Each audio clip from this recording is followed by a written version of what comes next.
C'est beau, vous trouvez pas?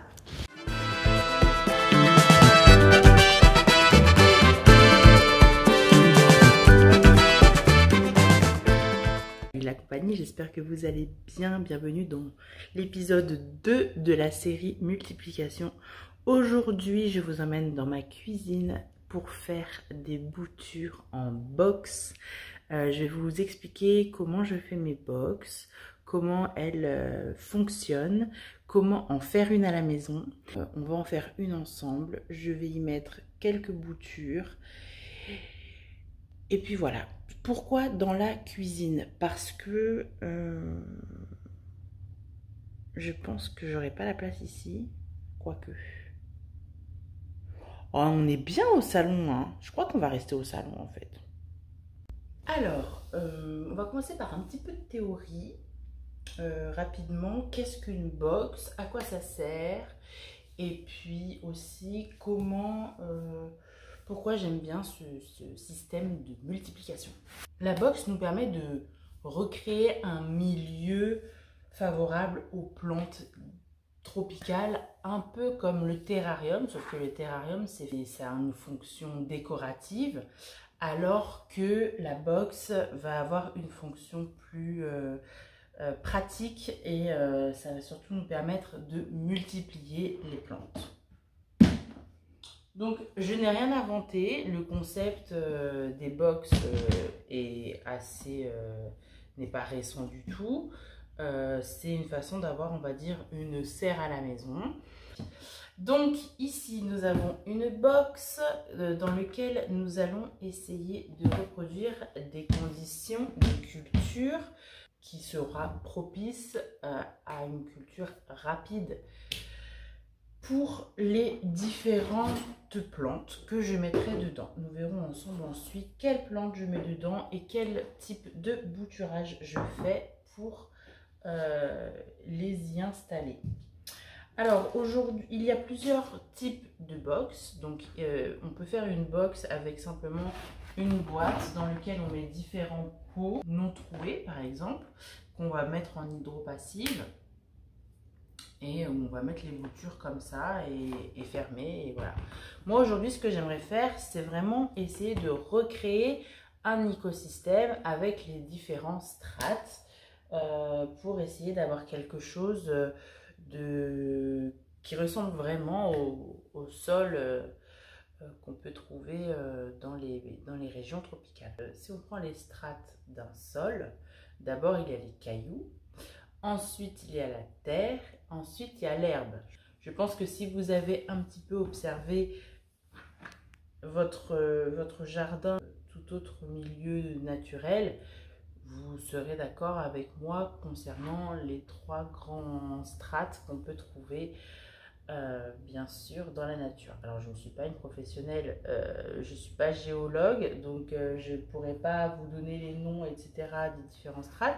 Mais moi, je vais faire quelque chose qui, finalement, convient à mes plantes. J'ai choisi de mettre des billes d'argile et du vieux pont. Comme ça, il est réutilisé. Parce que ce qu'il faut savoir, c'est que le pont se dégrade au fur et à mesure. Et au bout d'un moment, c'est pas ce qu'il y a de mieux pour les plantes. Je vous en ai déjà parlé de la culture en pont. Je trouve ça très utile l'été pour faire raciner correctement des plantes qui ont besoin de beaucoup d'aération, typiquement les alocasias. Donc voilà, donc des cailloux. La première strate, ça va être des cailloux. Je décide de mettre donc du pont, du vieux pont. N'achetez pas du lechuza pont uniquement pour ça. Ça n'a pas grand intérêt. Sachant tout ce qu'on va y mettre dedans, ça n'a pas grand intérêt.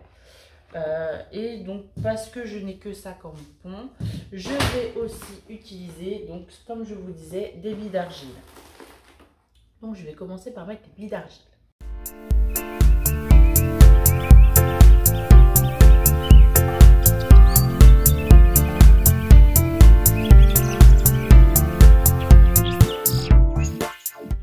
Continuons.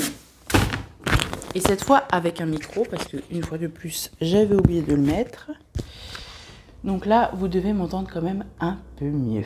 J'ai mis un peu de billes d'argile. J'ajoute mon lechuza.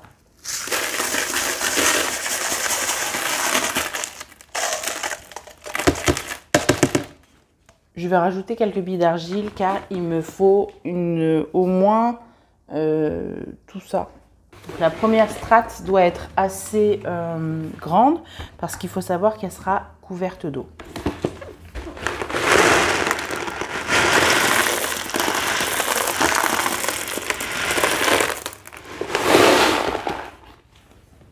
Voilà. Nous allons ensuite mettre donc de la terre pour avoir un écosystème intéressant. On va travailler avec des matières qui seront plutôt organiques. Je vais pas mettre l'engrais, je vais pas mettre le terreau que je mets d'habitude parce que justement il est enrichi en engrais. Je vais mettre de la fibre de coco compressée. Voilà. Je vais en mettre une petite partie. Je vais rajouter d'abord au caillou des engrais à libération lente. Pourquoi des engrais à libération lente? Parce que je pense que je vais faire de l'hydropassive, c'est-à-dire que je vais faire en sorte que l'eau remonte par capillarité et vienne irriguer mes plantes par le bas, car l'idée d'une box, c'est de ne pas avoir à s'en occuper, la laisser dans un coin et revenir juste checker l'aération, parce que je vous en parlais, c'est important, et checker que tout se passe bien en fait. Il n'y a pas grand chose à faire sur une box, si ce n'est voir ces plantes grandir et raciner rapidement. Donc pour les aider à raciner rapidement et pour pas cramer les racines des petites plantes, je pense que la libération lente, c'est la meilleure des choses à prendre en compte. J'en mets un peu, j'en mets pas non plus trop, mais j'en mets quand même. C'est de faire en sorte que ce soit à peu près homogène, voilà. Mais vraiment, n'en mettez pas beaucoup, hein, parce que les racines qui vont sortir, ce sont des toutes jeunes racines, donc il ne faut pas qu'elles crament au contact de l'engrais. Mais bon, elles ne seront pas au contact direct, hein, je vous rassure. Comme je vous disais, on va d'abord mettre une couche de coco, de fibres de coco. Alors, tout écrit en allemand, c'est génial. Je peux pas vous dire parce que c'est un truc que j'ai acheté humusziegler.de. Comment vous dire? À part terrarium, il n'y a rien que je reconnais comme mot. Ah, les joies d'être frontalier. Ah, attendez, si. Regardez. Ici, j'ai peut-être une chance. Voilà, attendez, mélanger à nouveau à la main peut être utilisé comme sol de semis ou mélanger avec 100% universellement applicable pour les plantes ornementales et les cultures. Ouais, bon, bah, ça ne me donne pas plus d'explications que ça. Est-ce que vous me voyez pas bien du tout en fait? Attendez. A few moments later. Bon, j'ai baissé un peu parce qu'il y avait vraiment trop de lumière. Bon, alors, je vous expliquais que cette espèce de gros machin là de coco compressé, je vais en prélever une petite partie parce qu'il faut savoir que ça gonfle énormément. J'ai mis mon hygro coco à tremper dans une vieille casserole d'eau tiède. Voilà, il va gonfler doucement mais sûrement. Et puis nous, en attendant, on va choisir les plantes qu'on va mettre dans, voilà, on se voit un peu mieux, dans cette box, tout simplement. Alors choisissez des plantes qui sont à peu près au niveau de la maturation, qui sont à peu près au même stade. Mettez pas une très grande plante avec une plus petite, parce qu'ensuite ça peut être compliqué si vous décidez de mettre des lampes horticoles. Parce que s'il y a des trop grandes feuilles, ça va cacher les copines. Moi, j'ai décidé de récupérer donc les bébés de ma Schismatoglottis variegata. Il y en a pas mal et je sens que ça la fatigue en fait d'avoir ces bébés au pied. Donc on va la libérer, hein, on va récupérer les plus petits et les mettre à grandir en box. Et puis elles seront sûrement d'ici, sachant elles ont déjà des racines, donc c'est vraiment histoire de juste qu'elles soient un peu plus vigoureuses. Je pense les mettre en ligne d'ici fin du mois de septembre. Donc je vous invite à regarder régulièrement mon profil du Bon Coin, car je les mettrai sûrement à jour dès fin septembre. Voilà. Alors, comment on prélève? Parce que n'oublions pas que nous sommes sur une vidéo de bouturage. Donc là, nous allons parler du bouturage par prélèvement. Alors, certaines plantes font des bébés à leurs pieds. On peut donc faire un bouturage par division. Alors, le bouturage par division, c'est un peu délicat. Il ne faut pas le faire trop tôt, il ne faut pas le faire trop tard. Typiquement, ce tout petit bébé-là est trop petit pour être prélevé. Celui-là est un peu et n'a même pas besoin d'être bouturé. Hein. C'est une plante qui est déjà assez grande, mais ça va être intéressant de bouturer les petites, quoi. Donc, comme ça, de visu, je pense pouvoir retirer 3 pieds.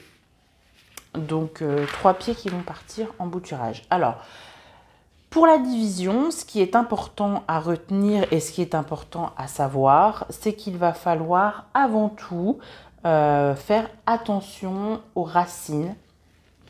Vous allez devoir faire en sorte que le soleil tourne, donc je tourne ma caméra en même temps. Vous allez devoir faire vraiment attention aux racines parce que plus vous arriverez à maintenir vos racines en bonne santé, plus votre reprise sera rapide. Et qui dit rapide reprise dit une plante qui va bien parce qu'elle n'a pas été stressée trop longtemps.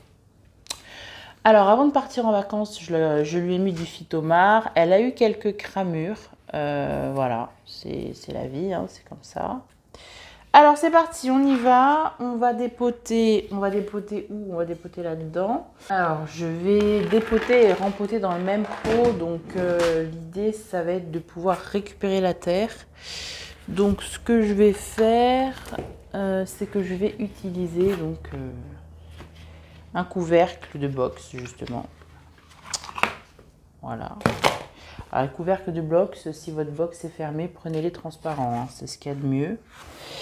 On va utiliser un couvercle de box pour pouvoir faire la division. Je vais dépoter. Prenez votre temps. On ne fait pas ça pressé vite fait, non. On prend son temps pour dépoter. Comme je vous ai dit, dans cette technique de bouturage, l'important c'est de maintenir les racines. Voilà. Et là, il va falloir... Voilà. Hop. Donc on a de belles racines qui commencent à chignonner en bas. Donc c'est qu'elle commence à manquer d'espace. Mais elle va retrouver son espace une fois que j'aurai enlevé ses bébés. Alors là, prenez bien votre temps. Évitez de casser les racines. Voilà. Faites-le sur un terreau sec. Là, moi, c'est pas le bon exemple parce que le terreau, il est humide. Donc, ça va être plus compliqué parce que forcément, les racines, elles collent. Mais on va y arriver. Je vais prendre le temps de le faire avec vous. Alors, vous pouvez vous aider de petits outils. Voilà. C'est ce que je vais faire pour, hop, déloger.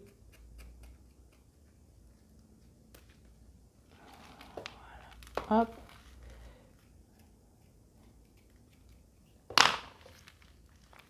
Déloger les racines. On prend son temps. Voilà, il n'y a rien qui presse.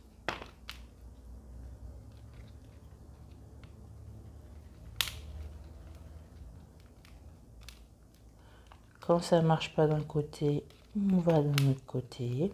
Il faut savoir que les racines donc des bébés sont plus fragiles. Hein. Donc, surtout, on n'y va pas comme un bourrin.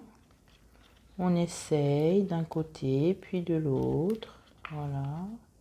Alors, il y aura forcément un peu de casse. Hein. Il n'y a pas mort d'homme s'il y a un peu de casse racinaire. Mais voilà, l'idée, c'est quand même de préserver au maximum les racines.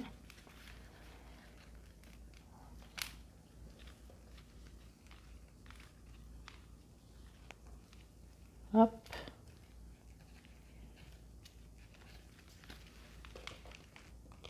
Là, vous voyez, j'essaye de attraper ce bébé-là.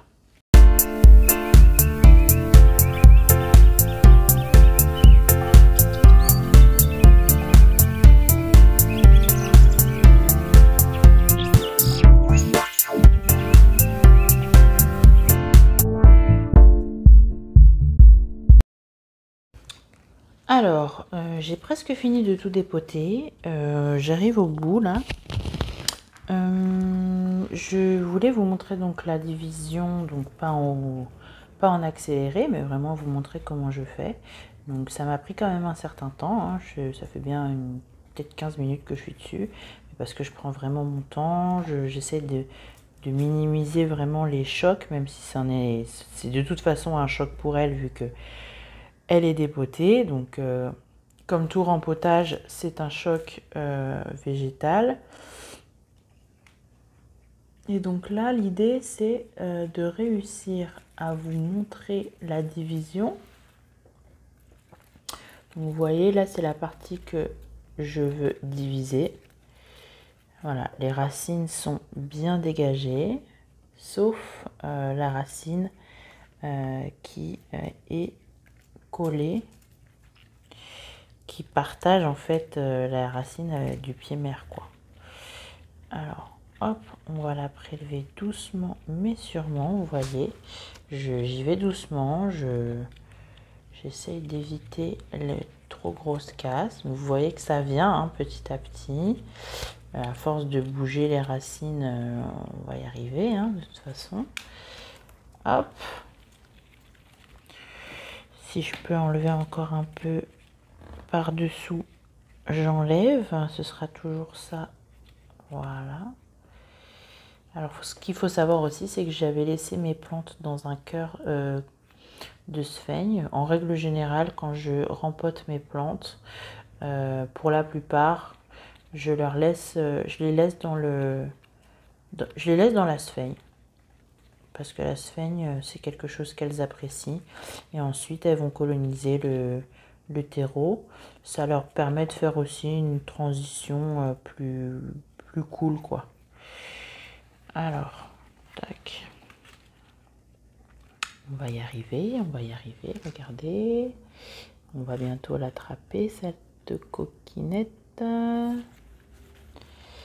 Alors, tu es où, petite racine? Alors, il n'y a plus qu'une seule racine qui coince. C'est celle-là. Je la sens, je sais où elle va. Donc, je vais essayer de dégager le passage pour lui donner envie de venir avec moi. Allez, ma grande. Alors, ça prend un certain temps, la division. Hein. C'est pas un truc rapide. On est loin du coup de sécateur et de la mise en eau. Faut prendre son temps. Mettez-vous un peu de musique, faites ça détendu, pas 2 minutes avant d'aller chercher les gosses à l'école, par exemple. Ça, c'est une très mauvaise idée. Mais voilà, au moment où vous avez du temps, prenez ce temps pour vous.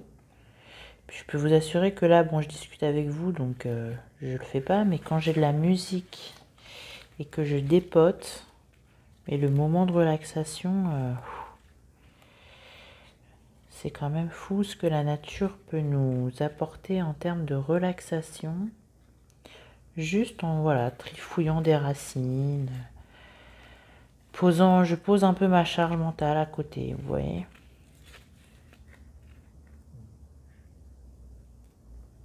Voilà, ça y est, elle est venue. Allez, ma grande.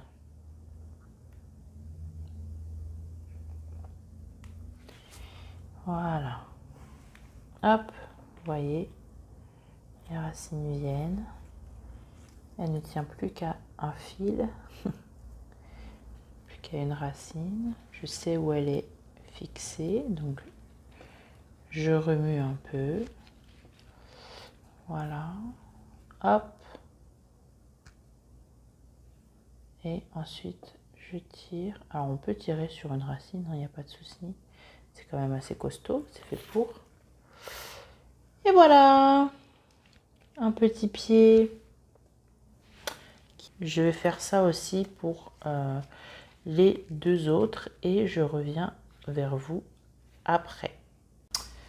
Et voilà, j'ai divisé donc ma plante et j'ai donc 3 petits pieds que je mettrai en box pour une reprise. Alors une reprise parce que là c'est une division. Donc lors des divisions, on a déjà des racines, on ne prend pas trop de risques. Là c'est histoire que les racines se retapent et qu'elles se remettent un peu de ce que je viens de leur faire subir.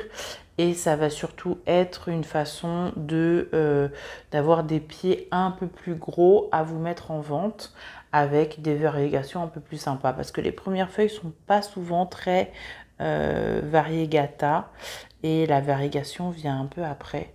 Donc bon là vous en avez... attendez. Là vous en avez un point. Alors attendez, hop. Vous avez un petit point de variegation juste là, mais c'est vrai que souvent elle commence comme ça, en fait, elle fait une feuille avec une petite variegation. Là aussi, vous avez un petit point de variegation. Mais j'aimerais vous faire des trucs avec un petit peu plus de variegation si possible, si elle est d'accord. Donc ça va partir en box. Voilà, donc 3 pieds qui partiront en box. Je vais rempoter celle-là. Et puis ensuite, on va s'attaquer au vrai du vrai, quoi, à la box. Alors, je change pas le terreau, parce que bon, tout allait bien avec ce terreau-là, donc je vois pas trop l'intérêt de changer le terreau. Je vérifie que tout va bien quand même pour elle. On est là pour faire la box. N'oublions pas notre principal intérêt aujourd'hui. Hop, je rempote ça avec son terreau d'origine. Voilà. Et elle aura plus d'espace, la mémère. Donc ça va sans doute moins la fatiguer. Elle va pomper moins vite son eau. Voilà, je vais l'arroser à grands coups de jet tout à l'heure. Je vais même aller la doucher.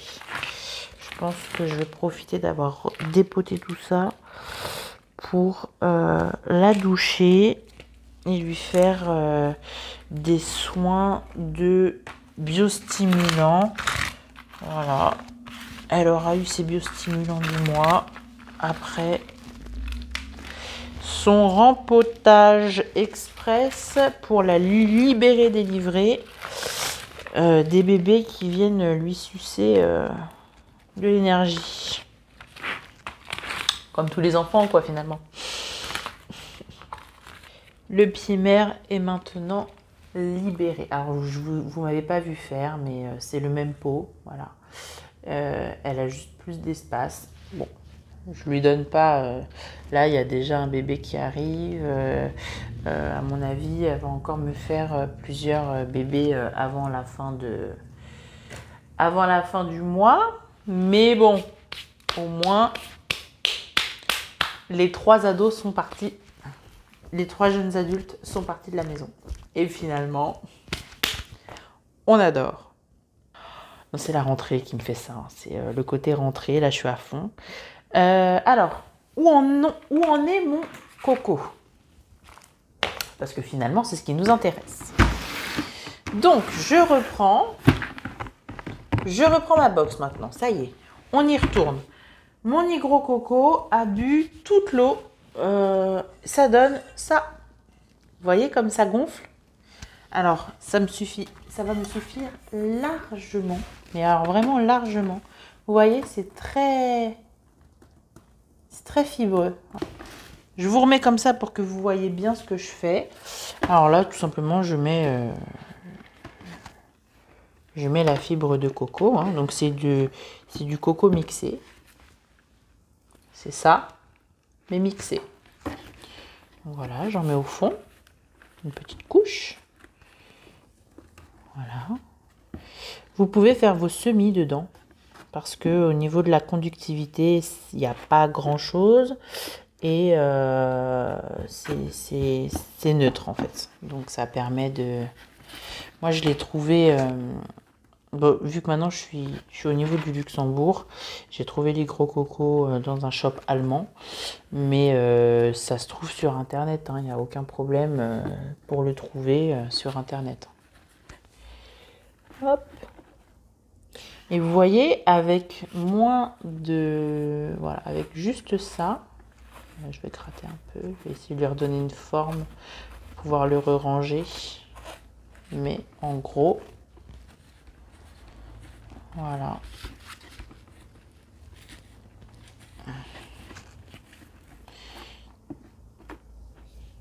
Et voilà.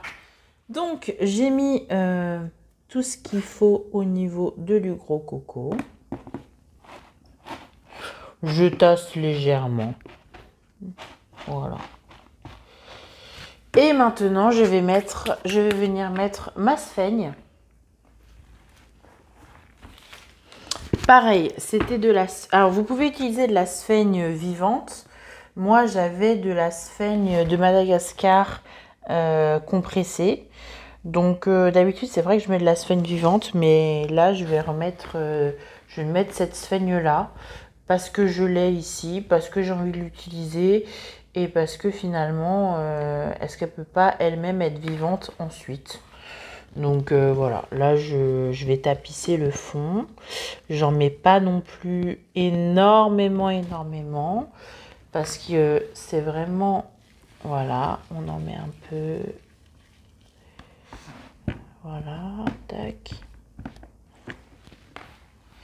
Alors pourquoi choisir du coco mixé ? Il faudrait demander à un géologue, mais ça me paraît très logique que dans les milieux tropicaux, le sol soit léger comme le coco, comme ce que vous avez vu. La terre soit très légère. Donc c'est pour ça que j'ai mis du coco. Alors voilà, ça y est, votre box est prête à recevoir les plantes que vous avez décidé de mettre dedans. Alors, je vais aller chercher les autres plantes que je vais mettre dedans. Alors, voici, je vais vous présenter les différents contenants que je vais mettre donc dans cette box. Hop. Je vais utiliser des paniers ajourés qui seront remplis de sphaigne, voilà. J'en ai de plusieurs tailles, plus ou moins ajourées. Alors ça, à la base, c'était pour de l'hydro passive, mais les trous sont vraiment trop grands. Je trouve que c'est pas pratique. Donc, il va aller en box. Ça, c'est des paniers pour bassin que vous retrouverez facilement en pépinière. Ça, c'est pour de la culture en sphaigne. C'est prévu pour la culture en sphaigne. Alors, ce sont des petits paniers comme ça, voilà. Ils m'ont coûté 60 centimes. Voilà, j'en ai deux. Je les ai achetés dans un gros shop. Et les derniers que je vous montre, c'est de la récup. Si vous aimez les laitages, je vous conseille de garder les pots de faisselle parce qu'ils ont des trous dessous et sur les côtés. Alors ça, c'est la petite version, mais j'ai aussi la version un peu plus grande. Et ça vous permettra donc d'avoir des pots gratuits et de lier l'utile à l'agréable, n'est-ce pas? Quand vous faites vos courses, prenez un petit pot de faisselle si vous savez que dans la famille ça se mange bien. Vous pourrez toujours l'utiliser pour la multiplication de vos plantes par la suite. Évidemment, je les ai nettoyés, je les ai même passés au lave-vaisselle. Ils passent au lave-vaisselle, c'est quand même merveilleux. Et j'ai donc tous ces petits pots-là qu'on va remplir de sphènes et de plantes que nous installerons donc dans la box. Alors voilà, une fois pleine, vous voyez, il y a quand même tout ça qui est pris. Hein. Voilà, il y a tout ça de pris, sachant qu'il y aura de l'eau donc dans toute la partie où il y a des cailloux. Donc dans toute la partie basse, il y aura de l'eau, voilà, qui remontera par capillarité. Les petites plantes que j'ai divisées iront dans des pots comme celui-ci. Voilà, à mon avis, au niveau de la taille, on est plutôt bon. Donc hop, je prends ma sphène humide. Donc, je vais essayer de faire un kokedama, c'est-à-dire je vais mettre les racines au cœur. Voilà, alors, vous voyez bien, je vais mettre les racines au milieu. Voilà. Tac. Et hop, je referme ma main pour faire une petite boule. Voilà. Un petit kokedama. Ma sphène étant bien imbibée, si je presse, vous voyez, mais après quand je l'utilise, il n'y a pas d'eau qui coule. C'est toute la magie de la sphène en fait. C'est qu'elle peut retenir jusqu'à 16 fois son eau. Donc elle peut, elle est là, on n'a pas l'impression qu'elle est mouillée énormément et pourtant elle est très mouillée. Alors, il faut que ce soit mouillé mais pas détrempé. Donc là, pour moi, ma sphène est un petit peu trop humide. Mais c'est pas grave parce que je ne vais pas ajouter d'eau et qu'il va y avoir un système d'évaporation vu que l'important dans une box, ensuite, ça va être de maintenir une chaleur à 25 degrés. Voilà. Si vous arrivez à maintenir à 25 degrés, il n'y aura aucun problème. Voilà, alors j'ai mis un petit peu de sphène au fond, comme vous pouvez le voir. Je rajoute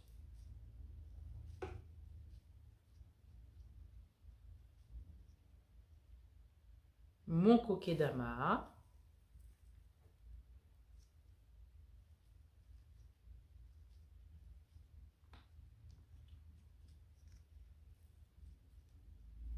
Alors je tasse pas trop, c'est pas la peine. Voilà. Et je pose cette petite chose sur la sphène. Voilà. Je répète l'opération pour les deux autres. Donc je vous remontre une fois.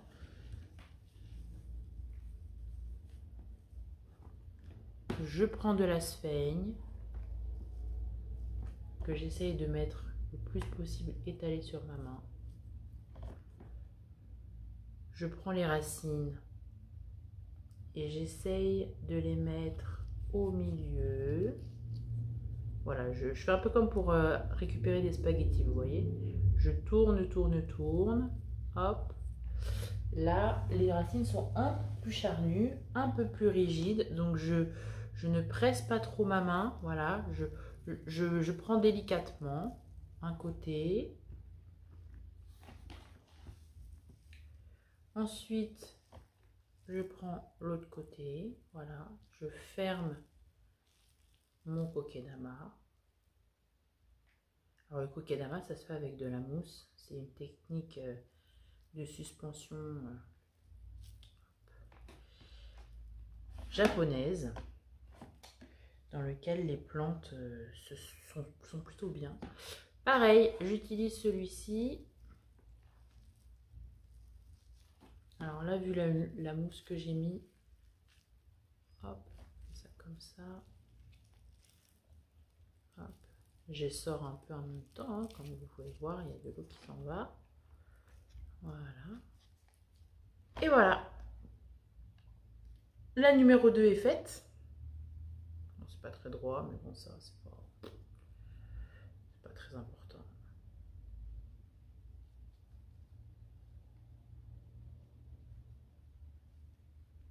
Voilà. Et de 2.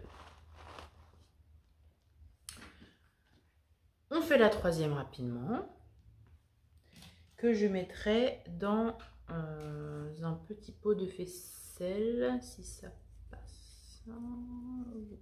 Ouais. Bon, de toute façon, elles vont pas y rester longtemps, donc c'est pas trop grave. Ce qui est aussi pratique avec ces petits pots-là, c'est qu'ils sont transparents. Donc si c'est la première fois que vous utilisez une box, et pour vérifier que tout va bien, le fait d'avoir quelque chose de transparent, ça va vous permettre de checker les racines plus facilement en fait. Donc voilà, tac, on met ça sur le côté, on met ça par-ci, on met ça par-là, on met ça par-ci, on met ça par-là, et on va remettre ça, tac, là-dedans. On pousse.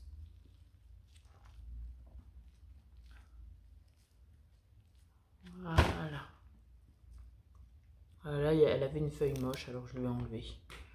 Histoire de ne pas la fatiguer pour rien. Voilà. Écoutez.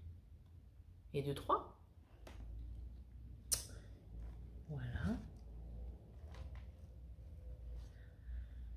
Alors j'ai encore de l'espace, hein, et c'est pour ça que j'en ai pris plusieurs. C'est parce que je compte vraiment mettre le plus de boutures possible dedans. Alors il faut quand même qu'elles aient de l'espace, on est d'accord. Et comme je vous ai dit, au niveau de la taille, c'est bien qu'elles aient à peu près toute la même taille pour les boutures. Ça leur permettra une reprise plus facile. Parce que là, je vais faire des boutures de tronçon. Alors la bouture de tronçon, je pense que tout le monde la connaît. C'est le fait de couper en dessous d'un nœud ou en dessous d'une racine aérienne et de faire raciner cette partie-là pour qu'ensuite la plante devienne une plante à elle toute seule. Voilà. Il est commun de prendre une ou deux feuilles pour faire ça, parce qu'il faut quand même des feuilles pour la photosynthèse, même si j'ai déjà réussi à faire des boutures de tronçon. Je vous dis boutures de tronçon depuis tout à l'heure, mais pas du tout. Des boutures de coupe. Boutures de tronçon, c'est encore autre chose.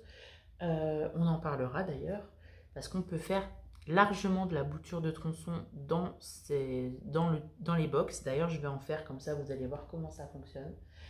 Qu'est-ce que je vais tronçonner? Je ne sais pas encore, mais pour le moment, on va juste faire de la bouture de coupe. Donc, c'est le fait de couper avec un ciseau, s'il vous plaît, désinfecté pour éviter de faire rentrer des pathogènes. On coupe, on met en sphaigne et il y a des racines qui sortent.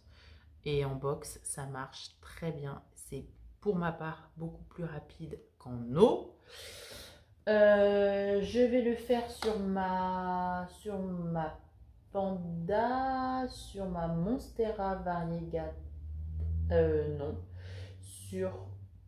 Je suis en train de regarder ce que je vais couper. Oh oui, il y a celle-là aussi. Ouh là là, faut pas que je l'oublie. Alors attendez. Bougez pas.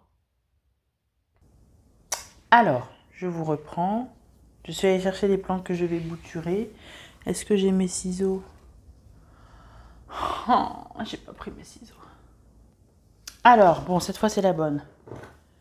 Avec des ciseaux désinfectés, vous allez venir couper. Donc là, c'est mon Syngonium Panda. Vous allez venir couper au niveau d'un nœud. Et si possible sous des racines aériennes qui sont actives. Les racines aériennes actives sont blanches, voilà, elles sont faciles à reconnaître. Donc là, moi, je vais venir couper ici, là, juste là. Et ensuite, je vais mettre tout ça directement en sphaigne pour que ça racine et que ça me donne un nouveau pied de panda. Alors, viens là, mon petit pote. Alors, il est en train de dérouler une feuille. C'est possible qu'elle ne résiste pas, qu'elle meure, mais bon. Écoutez, hop, voilà. Vous voyez? J'ai coupé et j'ai, hop, les petites aériennes. Petites aériennes qui vont directement aller en sphaigne. Voilà. Là, c'est plus facile. Hop. Hop, voilà, tout simplement. Il n'y a rien de sorcier là-dedans.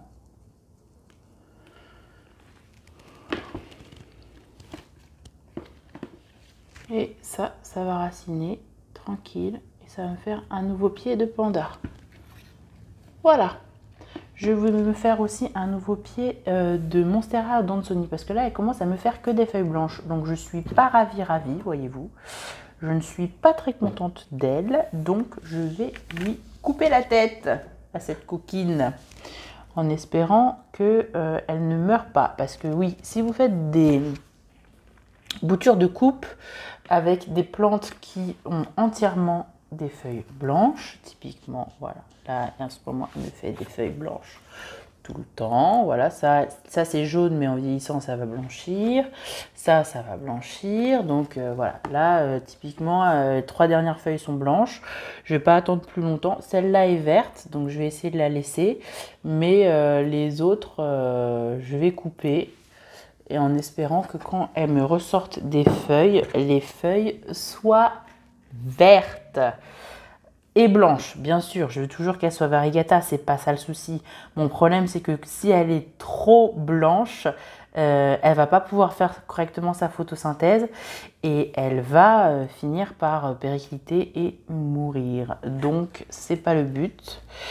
On va couper au niveau de ce nœud-là. Ouais.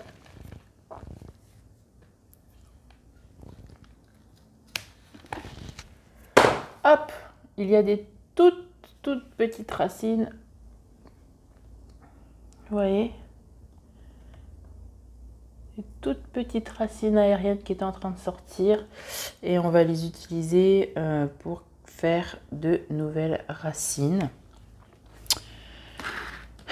Sachant qu'il n'y a pas beaucoup de chlorophylle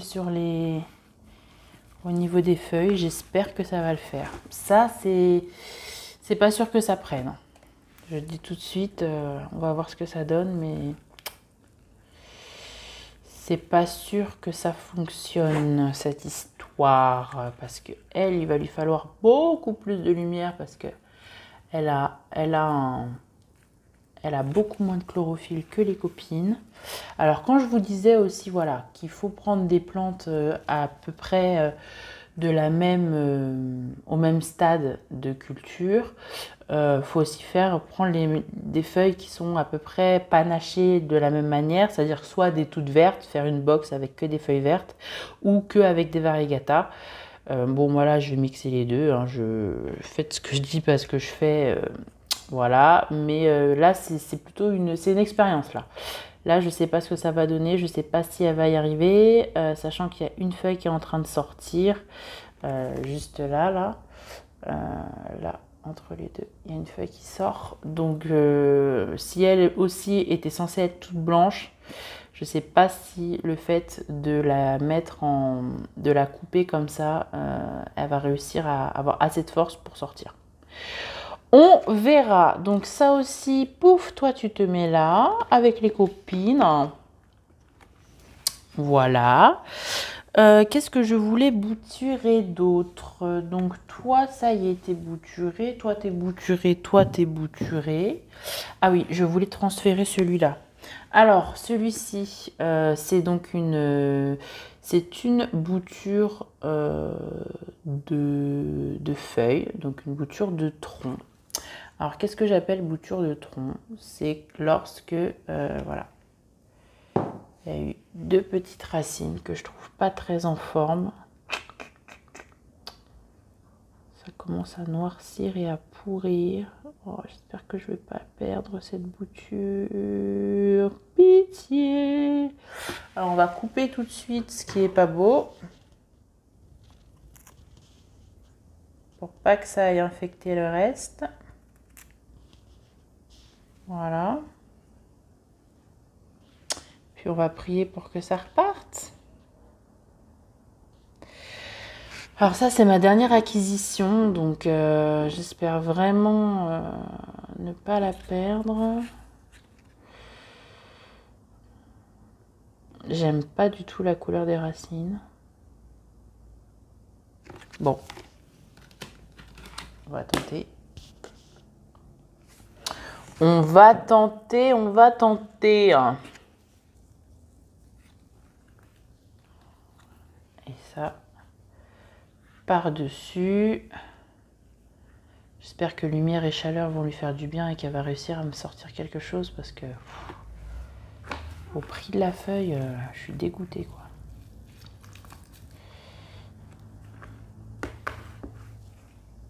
Je suis dégoûtée si ça marche pas. C'est pour ça aussi que je voulais faire une box, parce qu'elle, je voulais la foutre en box, augmenter son hygrométrie et voir ce que ça donne, parce que là, c'est pas joyeux. C'est pas joyeux du tout. Voilà.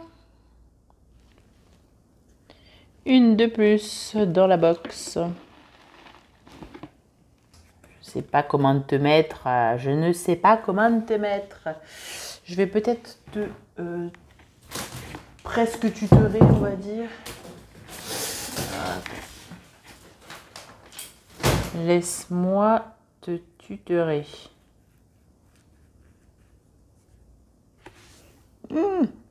Alors oui, j'utilise des pics comme ça à tuteur avant d'avoir des vrais tuteurs, hein, parce que bon, on va pas faire des tuteurs 2.0 pour des petites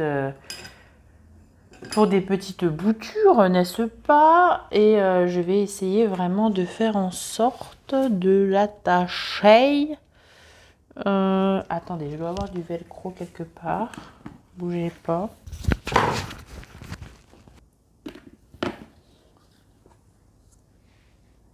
Et voilà. Je l'aide à se maintenir un peu plus droite. On verra ce que ça donne par la suite. Voilà. Et ça, j'hésite pas à le planter directement dans la sphaigne. Là. Tac. Qu'il aille jusqu'en bas.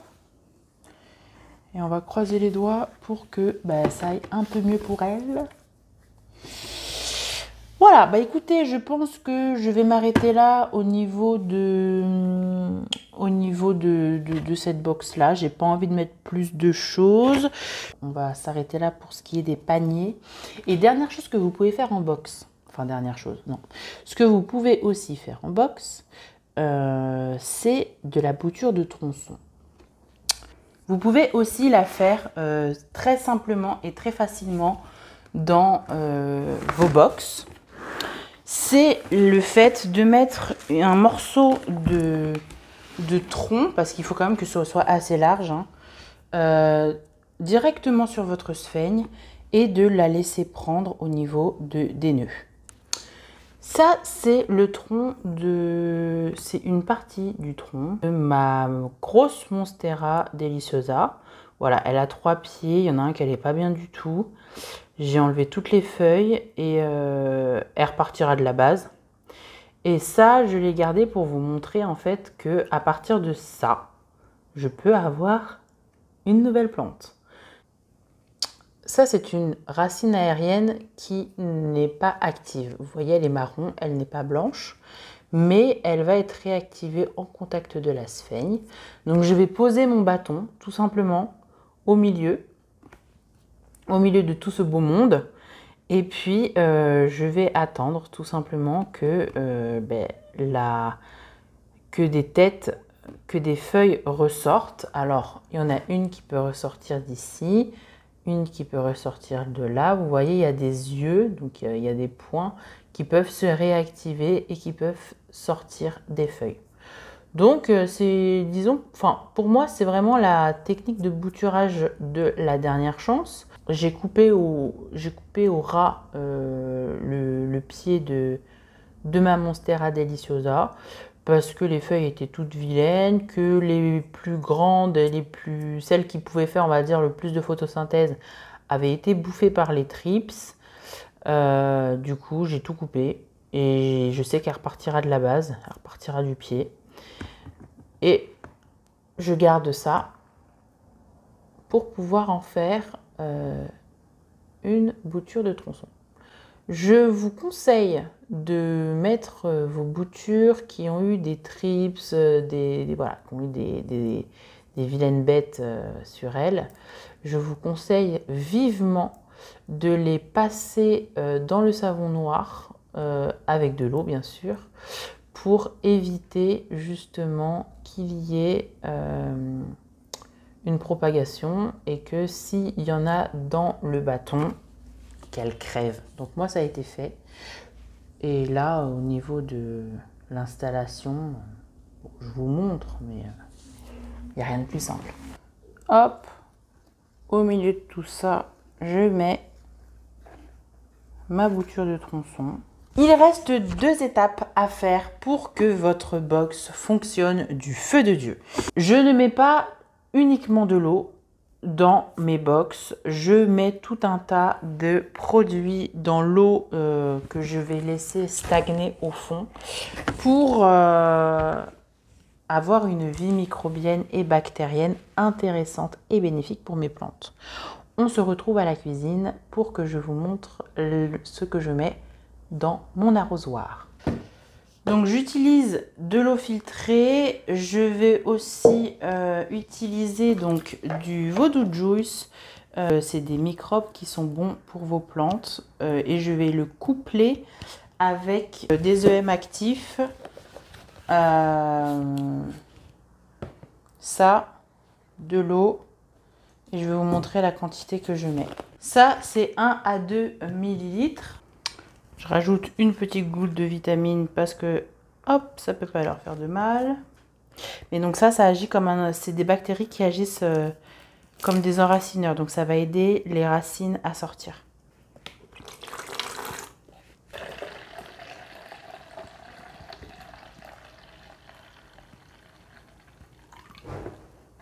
Pour l'arrosage, il va être intéressant donc de mouiller uniquement la première partie qu'on a fait, donc le premier strat qui est les cailloux. Voilà, donc on va essayer. J'essaye de mettre de l'eau dans un coin.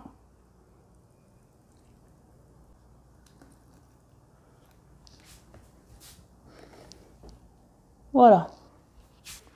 Donc toute cette partie-là est mouillée. Là, vous voyez qu'il y a encore de la terre qui ne l'est pas. Et il y a par-dessus la sphène qui, elle, est aussi humide. Donc là, l'idée, ça va être de le mettre le maximum au soleil. Alors, comme vous pouvez voir, le haut de ma boîte est noir, opaque. Donc, ne laisse pas passer la lumière. J'ai commandé sur Amazon des LED, des barres de LED à ventouse que je vais pouvoir installer des 2 côtés et donc pouvoir lui mettre de la lumière à l'intérieur en continu. En attendant, vu que je n'ai pas ça, je laisse ma boîte ouverte et je lui mets le couvercle plastique d'une autre boîte. Je vous montre où je l'installe maintenant. Le petit couvercle en plastique est installé. Alors vous voyez, il est vraiment juste posé dessus pour faire l'effet de serre, mais il y a un peu d'air qui passe, donc pour la ventilation c'est plutôt pas mal, parce qu'il faut quand même que ce soit ventilé. Si c'est totalement fermé, ça risque de pourrir. Voilà, et donc là, d'ici quelques minutes, je pense, je vais pouvoir voir de la vapeur se faire. Donc je vais la laisser ici pour le moment. Et de toute façon, elle n'aura pas du soleil comme ça pendant toute la journée. Le soleil va petit à petit baisser et aller de l'autre côté de la maison. Mais au moins, elle aura eu beaucoup de soleil le matin. Et c'est le soleil du matin qui est le mieux pour les boutures parce qu'il est un peu moins fort. Voilà. Et voilà, c'est ainsi que s'achève cette vidéo. J'espère qu'elle t'a plu. Si c'est le cas, n'hésite pas à mettre un petit pouce en l'air, à liker et à partager cette vidéo. Je te retrouve samedi prochain pour une prochaine vidéo. Bisous, bye bye!